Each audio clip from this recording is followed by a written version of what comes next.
The most 22 popular cars from movies. In the same way dogs can resemble their owners, in movies, cars can tell you something about their drivers. But which cars are actually the most iconic in movies? Throughout the 20th century, both the film and automobile industries experienced parallel growth and evolution. Both started out as niche interests, until their widespread adoption coincided with rapidly changing lifestyles. As more families bought more cars, that gave them the power to indulge in certain pastimes, like seeing more movies. Along the way, advancing technology and plain old human ingenuity changed the way both things were made forever. The history of movies is simply full of great cars, whether it's due to a movie's sense of romance and adventure, or just the way cars are captured on camera. Some movies have the power to make a specific car desired forever. In a lot of ways, driving an iconic car feels like stepping into the movie yourself. From import tuners driven by punk teenagers to luxury cars driven by handsome spies, these are the 22 most iconic cars in movies. 1. Aston Martin DB5, the James Bond series. No movie character and no car are so intertwined like James Bond and the Aston Martin. In the original Goldfinger novel by Ian Fleming, James Bond drove the Aston Martin DB3, which Fleming implemented at the suggestion of a fan. When the book was turned into the 1964 movie sequel starring Sean Connery, Bond was given the latest version of the car, the DB5. The rest is history. A beast of a sports car, even without all of Q's modifications, the Aston Martin DB5 exudes all things known to James Bond: luxury, adventure, exoticism. It's an elegant vehicle that never sacrifices performance. Since appearing in Goldfinger, other Bonds like Pierce Brosnan and Daniel Craig have also gotten behind its wheel. Because while Bond can drive other cars, nothing else comes close for a 00 agent. 2. DMC DeLorean, Back to the Future trilogy, 1985 to 1990. For many, it's the car in movie history. The DMC DeLorean, a two-seater sports car, sometimes called the DMC-12, lived a terribly short lifespan on the commercial market, available only between 1981 and 1982. But today it enjoys worldwide fame as the car that Doc Brown, Christopher Lloyd, modifies into a time machine which brings Marty McFly, Michael J. Fox, back and forth in time throughout the Back to the Future trilogy. In the original script, Doc Brown's time machine was supposed to be a normal device, and was once even a refrigerator. But director Robert Zemeckis ultimately chose the DeLorean due to its unique design and possibilities for mobility. When the Ford Motor Company offered a sponsorship for the filmmakers to use a Mustang, screenwriter and producer Bob Gale nixed the idea, saying, "Doc Brown doesn't drive a Mustang." He used an expletive. 3. The Tumbler, Batman Begins, 2005. So much about Christopher Nolan's Batman trilogy can be gleaned by its version of the Batmobile, officially called the Tumbler. In collaboration between Nolan and production designer Nathan Crowley, the Tumbler takes inspiration from the tank-like Batmobile of Frank Miller's The Dark Knight Returns, while grounding it with military functionality. A hybrid of a Lamborghini and a Humvee, the Tumbler runs like a wrecking ball on wheels, yet manages to be one hell of a stealth machine in its ability to disappear from police scanners and even people's eyesight. A vast departure from the sports car-like Batmobiles of previous movies, the Tumbler proved that Nolan's Batman was made for the 21st century. 4. 63 Volkswagen Beetle, a.k.a. Herbie the Love Bug. The Love Bug, 1969. Before Disney's Cars, there was Herbie the Love Bug, a sentient Volkswagen Beetle. Debuting in the 1968 film The Love Bug, Herbie is a lovable silent character whose personality comes out in his very limited actions. A talented racing vehicle, Herbie is visually distinguishable for his red, white, and blue stripes, pearl white body, and the number 53 painted on his surfaces.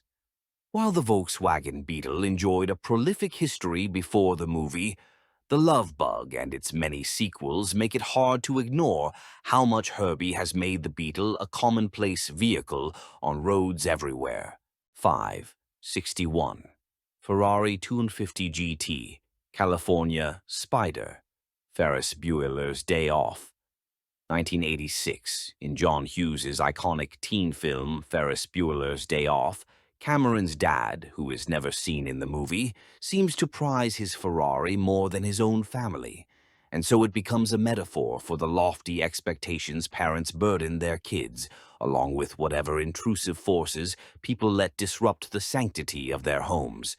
The end of the movie is the most memorable part, where, in a desperate attempt to undo the car's accumulated mileage from Cameron and Ferris's playing hooky, it ends up backing up and falling out from the elevated garage.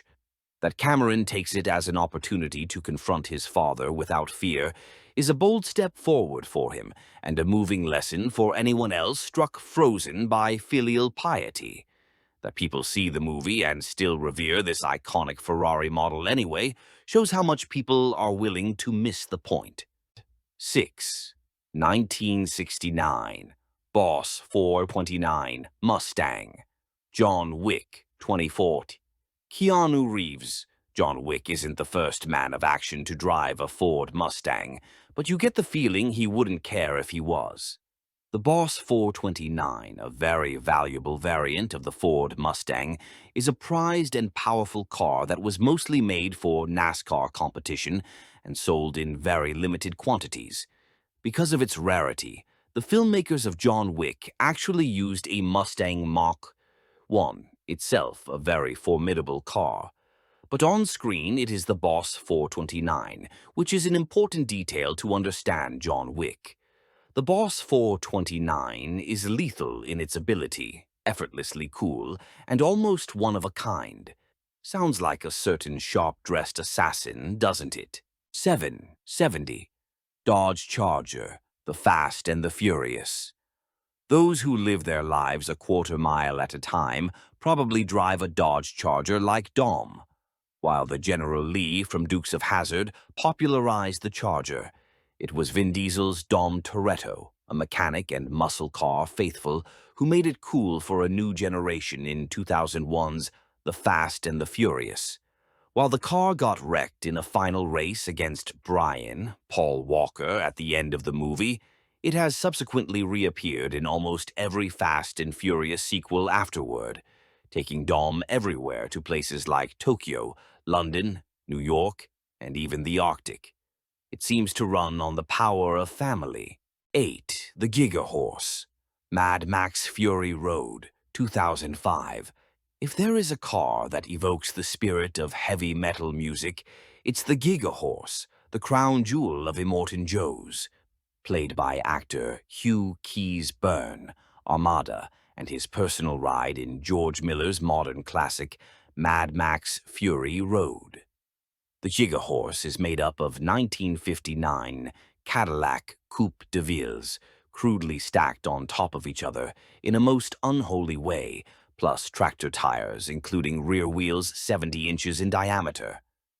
A monstrosity in every sense of the word, the Gigahorse almost had even more alarming features, like turret guns, that were ultimately scrapped for both practical and in-universe logic reasons.